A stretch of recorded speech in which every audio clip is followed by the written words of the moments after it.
कई लाखों नाम हर एक राज्यों में या जोड़े जाते हैं या निकाले जाते हैं, तो ये हमारे लोकतंत्र के लिए सबसे बड़ा खतरा है। अफसोस के साथ कहना पड़ता है, चुनाव आयोग प्रधानमंत्री और गृह मंत्री के इशारे पर ही चलते हैं। ये संविधान पर एक आक्रमण है, संविधान का अपमान है।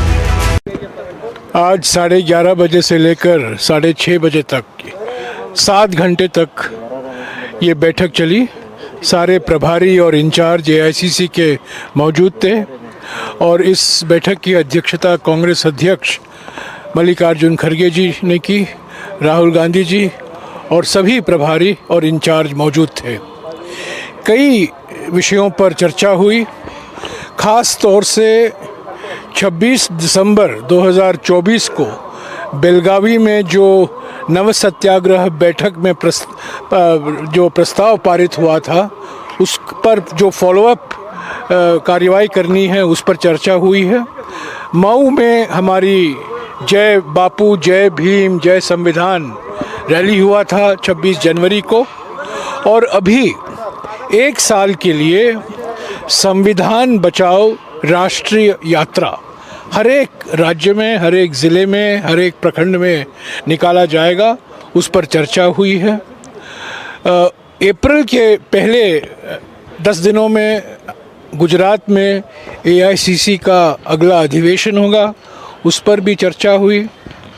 जिस तरीके से संवैधानिक संस्थाएं, मिसाल के तौर से चुनाव आयोग को कमज़ोर किया जा रहा है, आक्रमण हो रहा है बीजेपी द्वारा, उस पर काफ़ी लंबी बात हुई और ये बात सब ने माना कि चुनाव आयोग का प्राथमिक जिम्मेदारी होती है कि इलेक्टरल रोल जो है वो राजनीतिक पार्टियों को मिलना चाहिए और जिस रूप में मिलना चाहिए ताकि उस पर विश्लेषण कर सके।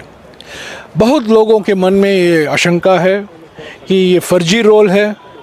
कई लाखों नाम हर एक राज्यों में या जोड़े जाते हैं या निकाले जाते हैं, तो ये हमारे लोकतंत्र के लिए सबसे बड़ा खतरा है।